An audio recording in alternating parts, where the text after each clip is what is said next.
Yang namanya masalah di dalam rumah tangga, obrolin. Jangan didiemin. Kenapa? Itu akan menjadi bom waktu. Setan gosok tuh hati kita. Setan masuk ke dalam pikiran nih. Kuping kita dibisikin terus.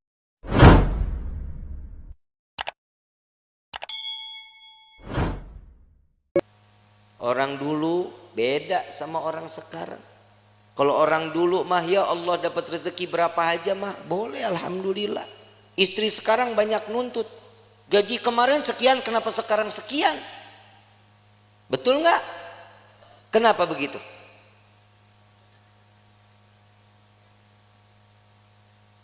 Urusan rezeki siapa yang kasih? Kenapa mintanya sama suami?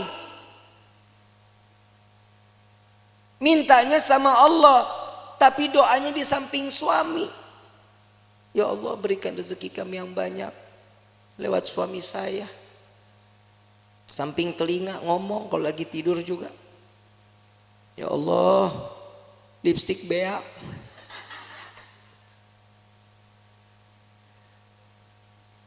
Itu suami pasti mimpinya nggak bagus. Rumah tangga itu dijalanin, bukan dipikirin. Betul nggak? Jalanin rumah tangga. Ya ada kerikil-kerikil rumah tangga, ya wajar. Kita jalan aja kadang suka ada yang bolong jalanan. Betul? Saat dimana kerikil itu ada, itu pembelajaran bagaimana caranya kerikil itu hilang. Ambil sapu, singkirin. Jangan ditimbun, bakal jadi gede. Orang lewat susah. Yang namanya rumah tangga itu jalanin. Jalanin semata karena apa? Karena Allah. Cari ridho, selamat, imannya juga dipakai. Yang namanya manusia itu ditegur lewat perkataan Allah. Takwanya yang diingetin. Kenapa? Karena pernikahan itu wajib dijalani dengan ketakwaan, dengan ibadah kepada Allah. Suami istri kalau jalan ibadah sama-sama di hadapan Allah dengan mencari keridhaan Allah, selamat rumah tangga kita, ibu bapak. Selamat. Ibu bikin kopi, ridho. Ya Allah, saya ingin bikinin kopi buat suami saya. Jangan dicampur sianida. Pahit. Bikin karena ridho, kehidupannya apapun senyum. Tadi saya bilang, jangan takut saat nanti setelah pernikahan, rezeki kalau Allah lagi kurangin, terima aja. Ujiannya tuh di dalam hidup kita. Itu ujian pertama. Kadang ada pernah dengar nggak orang baru nikah 2 bulan 3 bulan cerai? Ada nggak? Ada. Kenapa? Karena tidak menerima hasil apa yang telah diberikan oleh Allah. Allah udah jamin di dalam Al-Quran, fa inna ma'al usri yusran, inna ma'al, setiap kesulitan pasti ada kemudahan, ada jalan keluar. Gak mungkin setiap jalan keluar itu buntu, gak mungkin. Allah menetapkan satu ujian kepada setiap hamba, pasti hamba itu punya kekuatan. Allah nggak jahat kayak kita. Kadang kita nyuruh orang seenak-enaknya, itu orang nggak mampu juga kita harus wajibin. Tapi kalau Allah memerintahkan kita karena tahu Allah ini manusia ini mampu, ini orang tahu cara jalan keluarnya, Allah kasih jalan keluarnya. Wa wajadaka dhalam fahada. Allah kasih petunjuk di dalam kehidupan. Ini ayat buat siapa? Nabi SAW. Saat Nabi berjumpa dengan 2 arah, harus kemana? Ke kanan kah? Lurus kah? Ke kiri kah? Kemana? Tapi Allah kasih petunjuk jalan. Makanya di dalam rumah tangga petunjuk itu wajib kita cari. Bagaimana caranya? Tahajud jangan ditinggalin, sholat duha jangan ditinggalin, sholat taubat, hajat, minta sama Allah. Kenapa? Saat seorang istri sujud, saat seorang suami sujud, ini akan mendapatkan pandangan kasih sayang oleh Allah. Insya keluarganya pasti sakinah, aman, tenang. Yang kedua, mawaddah. Mau apapun kendala di dalam rumah tangga tetap ngegemesin. Tahu ngegemesin? Bercanda tuh di dalam rumah tangga harus. Suami istri jangan tegang-tegang. Cuman nanya, gaji berapa sekarang? Lu berapa? Gue sekian. Banyakan gua. Jangan. Saling. Bercanda bagaimana? Sekiranya yang dilihat istri suka, suami suka. Ada kisah ini, Sayyidina Ali karamallahu wajha, menantu Rasulullah sallallahu alaihi wasallam, pernah ada konflik saat Siti Fatimah berbicara. Saat Siti Fatimah berbicara itu, Sayyidina Ali ngerasa tersinggung. Wajahnya berubah. Gak seneng. Tapi gak berani untuk ngucapin Sayyidina Ali. Kenapa? Karena memandang, ya Allah ini anaknya Nabi. Saya marah, saya takut dosa. Enggak dibicarain, tapi masang wajah berubah. Siti Fatimah sadar, salah ucapan saya, minta maaf. Langsung minta maaf sama suami. Enggak dijawab, keliling sambil nari-nari. Sambil nari-nari. Begitu selesai nari-nari, bikin lucuan, sampai Sayyidina Ali tertawa, senyum. Maka disitulah Siti Fatimah datang kepada Rasulullah sallallahu alaihi wasallam. Ya Rasulullah, tadi nih saya ngerasa ada salah bicara sama suami saya. Langsung mukanya berubah, Nabi ikut berubah. Belum selesai bicaranya Siti Fatimah, Nabi juga berubah. Kenapa? Hei, engkau tidak akan mendapatkan keridhaan Allah, engkau akan dilaknat oleh Allah. Tar dulu, saya sudah berhasil membuatnya dia tersenyum. Apa yang kau lakukan? Saya menari-nari entah berapa puluh kali, saya keliling-keliling di depan wajahnya sampai keluar senyuman. Apa kata Nabi? Maka saat dia tersenyum, Allah buka pintu surga untukmu, maka Allah kembali ridha kepadamu. Pak, Bapak, esok kalau istri marah-marah, panggil topeng monyet, suruh main, suruh dia joget di depan kita. Jangan malu, Bu. Ibu punya salah, ngomong minta maaf. Nggak tahu salahnya di mana, tetap minta maaf. Bib, kalau yang salah suami, tegur baik-baik. Jangan didiemin sehari, 2 hari, 3 hari. Ini bahaya. Ini kadang di rumah tangga suka begitu tuh. Kadang kalau lagi ribut rumah tangga, main diem-dieman. Saya lagi bingung, ada suami istri kalau ribut diem-dieman. Lu tinggal serumah, lu diem-dieman, lu kayak anak kos. Yang namanya masalah di dalam rumah tangga, obrolin. Jangan didiemin. Kenapa? Itu akan menjadi bom waktu. Setan gosok tuh hati kita. Setan masuk ke dalam pikiran nih. Kuping kita dibisikin terus. Jangan dikasih maaf. Jangan, gak usah perlu minta maaf. Jangan dimaafin. Itu pasti syaitan akan ikut campur. Kenapa? Syaitan gak bakal pernah terima ngelihat rumah tangga utuh karena cari ridha Allah. Syaitan gak bakal diam. Siti Hawa, Nabi Adam, romantisnya setengah mati. Romantisnya setengah mati. Laki-laki digoda karena siapa? Nabi Adam. Kita sampai hidup di dunia, Nabi Adam dirayu sama seorang istri yang bernama Siti Hawa. Coba ambil buahnya, tapi Allah bilang gak apa-apa, kan gak dimakan, dipegang aja. Dapat rayuan, Allah murka. Allah udah bilang jangan makan, jangan gak deketin aja, jangan. Dipetik baru sampai di gigi, Allah murka, diturunin ke dunia. Coba kalau Nabi Adam gak makan, gak ngedeketin, kita hidup di sorga semuanya ini. Tapi kadang manusia suka nuntut macem-macem sama Allah. Kalau lu mau nuntut, nuntutnya Nabi Adam. Gara-gara Nabi Adam makan buah khuldi, kita jadi ada di walahar. Aturan kan kita di sorga semuanya ada. Gak capek-capek kerja, capek-capek nulis CV, ngajuin, kadang diterima, kadang kagak. S1 cleaning service. Kadang begitu. Kalau kita hidup di sorga kan nikmat, tapi inilah bagaimana kita bisa kembali ke dalam surga. Ujian dalam hidup itu yang membuat kita kuat di dalam iman kehadapan Allah.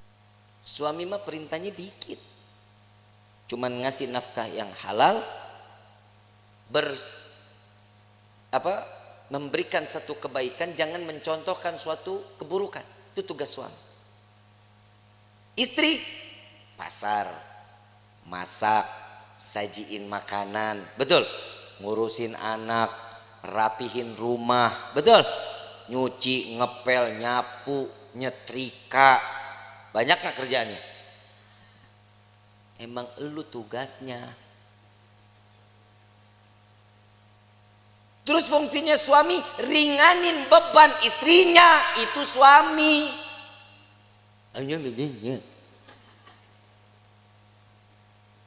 Yang namanya suami kalau lagi istri nyuci, suami yang ngejemur. Emang nggak ada suami yang begitu di sini? Nggak ada. Tukar tambah, Bu.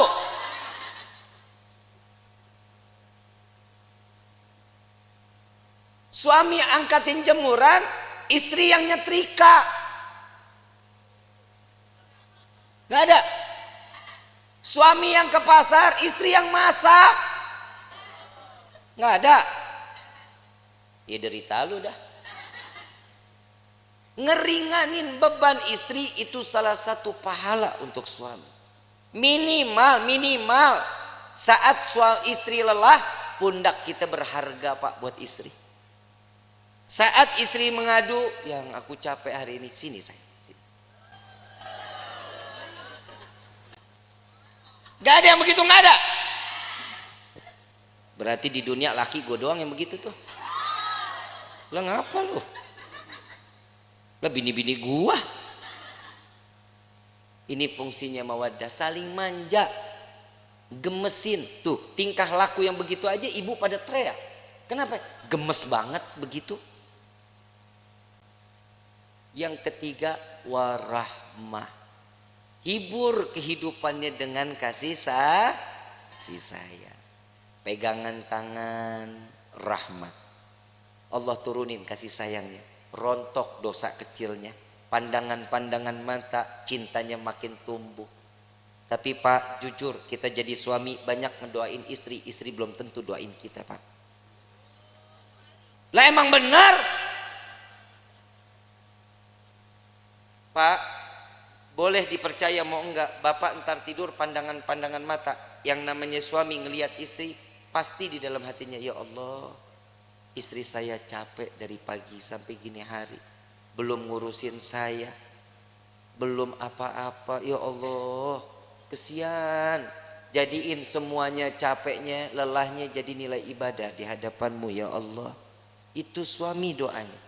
Kalau istri ngelihat kita, Pak, lagi tidur pandang-pandangannya, elah laki gue begini banget, mana mata belok, hidung pesek, hitam, hidup lagi. Tuh istri begitu. Tapi ingat, Pak, semua apa yang dilakukan oleh seorang istri contoh dari suaminya. Bapak mau lihat istri wangi, Bapak juga tampil wangi dong. Ya, jangan tiap hari pakainya 1000 bunga, 1000 bunga, 1000 bunga. Istri juga enak pakai yang kerenan gitu. Hahaha. Betul kan, Bu? Tapi memang istri itu dituntut wajib wangi di depan suami. Lu mah kagak. Mana apek, bore mason, cap kampak, GPU, kan? Bu, jangan lu dah, Mayang aja. Mayang, ini kan malam pertama nih, Yusuf, iya. Ini dalam hatinya, Habib udahan ke. Mayang, tampilnya sebagaimana pengantin baru terus sampai mati menjadi pengantin baru. Ya, minimal kalau tidur nggak males pakai bedak, pakai lipstik. Ya, Sup ngomong, yang aku paling suka deh ngelihat kamu kayak gini. Puji. Seorang istri itu paling seneng, Sup, kalau dipuji. Yang hidung kamu tuh kayak baskom.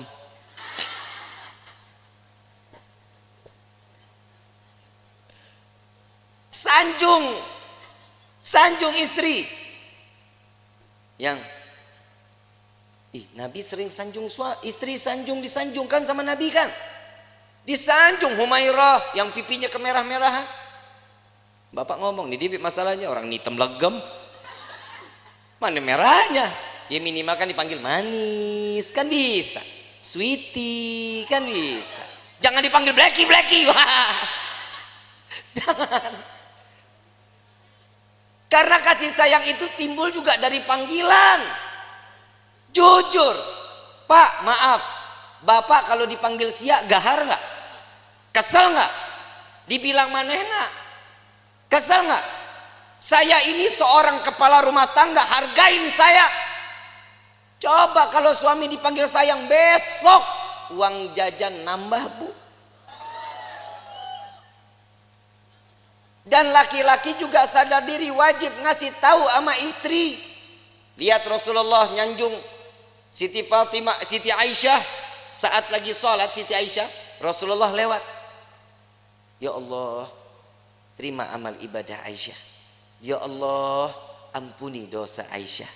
Ya Allah, masukkan Aisyah ke dalam surgamu. Doa di hadapan Siti Aisyah. Siti Aisyah lagi sholat. Begitu selesai sholat langsung kabur. Ya Rasulullah, tadi aku dengar engkau doakan aku. Iya ya Aisyah. Gimana perasaannya? Wah, senang. Begitulah caraku mendoakan umatku, kata Nabi Muhammad SAW. Ternyata doanya Nabi Muhammad tetap buat umat. Kebahagiaan siapa? Umat. Makanya orang yang menikah itu mencontoh sunnah Nabi Muhammad sallallahu alaihi wasallam. Makanya ibu, yang namanya suami nikah jangan banyak aturan. Suami mau nikah lagi, kasih. Emang apa? Perih. Lebih perih suami ngelihat lo cemberut mulu. Betul Pak? Pulang dari pagi sampai sore ngelihat istri udah begitu aja modelnya, dari mulai bangun tidur sampai sore begitu. Muka demek, rambut berminyak. Begitu dicium, ya Allah, bau kompor. Bu, mau suami betah di rumah mau? Yang rapi dong. Kelihatan suami bakal pulang kapan? Mandi, rapi, bersih. Saat ngadepin suami, suami pulang ngelihat istri cantik, ya Allah, itu capek ditinggal di pagar, Bu. Nggak diajak masuk capeknya. Mah, kemon. Nggak ada cap. Kalau ini sudah di rahmahnya ini kita jalanin, inilah yang namanya baiti jannati, rumahku surgaku. Tapi kalau ini nggak ada, iman nggak ada, siap, rumah jadi neraka. Ibu bapak romantis suami istri, anak ngelihat senang, anak pasti akan contoh kelak nantinya dia bersama suami atau istrinya akan sama sebagaimana rasa kasih sayang yang dicurahkan oleh pasangan ibu dan bapaknya. Kalau anak tiap hari ngelihat orang tua ribut, besok anak begitu juga. Apalagi kalau ada bapak kasar sama istri. Nah, punya anak laki-laki, punya anak perempuan, besok tuh anak kalau udah gede punya psikologinya berubah, takut sama laki-laki, dia akan cari pasangan perempuan. Lah emang udah banyak sekarang yang begitu. Sebenarnya itu faktornya bukan hanya itu. Yang kedua, ada salah sama siapa dia bermainnya, sama siapa dia berkawannya. Makanya rumah tangga itu diisi dalamnya dengan iman, kenalin Allah sama nabinya, maka rumah tangga akan berkah. Ini ibu kagak sholat, bapak enggak sholat, anak dituntut untuk hafal Quran, kan PA. Nah, ibadah ya, jangan bikin ibu bapak masuk ke dalam neraka. Nah, lu yang mau dinerakain. Kadang orang tua juga suka egois. Dia ngarepin ini anak bisa nyelamatin dia, sekarang hidupnya dia semau-maunya. kasih kenal anak kepada Allah sama Nabi, itu yang bikin tenang. Bapak ibu enak ibadah, ibu enak pengajian, anak terlepas rambutnya, kelihatan sama yang bukan mahramnya. Hati-hati, ini anak perempuan begini, cukup dengan satu helai bawa masuk 4 laki-laki ke dalam neraka jahanam. Bapaknya, pamannya, baik itu dari ibu atau dari bapak, suaminya, anak laki-lakinya. Jangan jadi aman. Makanya saya selalu mengatakan, saat proses pemakaman, simak baik-baik. Untuk para alim ulama, para kiai, para asatid, saya ingin menyampaikan, untuk prosesi pemakaman, perempuan dilarang ikut di dalam proses pemakaman. Ngaji, makanya ngaji. Jujur kiai, jujur ustadz, ustadzah, benar. Ini yang masih menggunakan tradisi ini cuma para habaib sama syarifah. Sekarang proses pemakaman, saat keranda jenazah dibawa, perempuan ikut di belakang. Saat perempuan atau si jenazah ingin diproses masuk ke dalam liang lahat, perempuan pada ngejejer di dekat lubangnya. Hati-hati, yang namanya perempuan itu banyak larangannya. Tangan terbuka segini, ini aurat. Ibu yang ngebuka aurat, jenazah yang disiksa.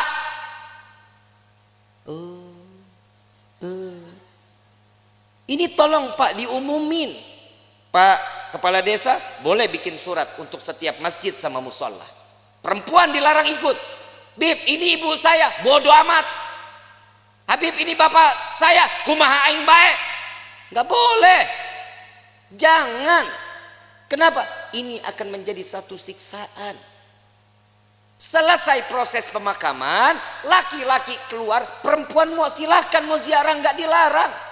Tapi saat prosesnya jangan. Kenapa? Bikin repot. Belum nangis kayak orang gila. Bapak, ibu. Kalau suami yang meninggal nggak begitu nangisnya. Ya, jangan tinggalin saya. Buaya. Apalagi warisan banyak, senyum. Yang tenang ya yang, mudah-mudahan diterima amal ibadahnya ya yang. Tuh kalau duitnya banyak. Ada laki-laki lihat, ini siapa nih yang nangis-nangis ngegerung-gerung? Oh ini istrinya. Jandanya boleh juga nih. Ajang jodoh di depan pemakaman. Hati-hati ya. Kiai, Ustadz, tolong ini diumumkan di setiap majlis-majlis ta'lim. Ya Bu ya. Ya Bu. Ibu sayang nggak sama jenazah? Mau dia saudara, mau dia adik, mau dia siapa, biarin. Yang urus biar orang yang mahramnya, laki-laki. Emang ibu ikut gali kubur? Ibu ikut nguruk? Ibu ikut ngapain? Nontonin aja Habib. Emang perempuan tuh banyak keponya. Entar tuh dia di atas makam, nanya, itu diapain? Tuh jenazah bisa jawab, kamu nanya.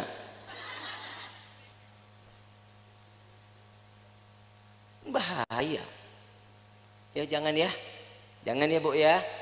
Mulai sekarang nggak boleh ikut lagi. Insya Allah. Nanti kalau suatu saat, mudah-mudahan kita semua dikasih umur panjang, sehat afiah untuk ibadah kepada Allah. Amin ya Rabbal. Allahumma, entah keluarga kita yang meninggal, biarin aja, biarin sampai selesai. Mau ikut ke pemakaman boleh, tapi nunggu selesai proses, laki-laki keluar, perempuan baru masuk. Ya, ikut situ. Mau tebar bunga silahkan, ya, mau naruh air mawar silahkan, nggak apa-apa. Tapi saat proses, perempuan jangan ada yang ikut. Kenapa? Ini yang akan menjadi penyebab siksaan untuk ahlil kubur. Na'udzubillahi min dzalik. Kenapa? Karena perempuan itu banyak larangannya. Paham ya? Insya kurang lebih mohon dibukakan pintu maaf yang seluas-luasnya. Wabillahi taufiq wal hidayah. Wassalamualaikum warahmatullahi wabarakatuh.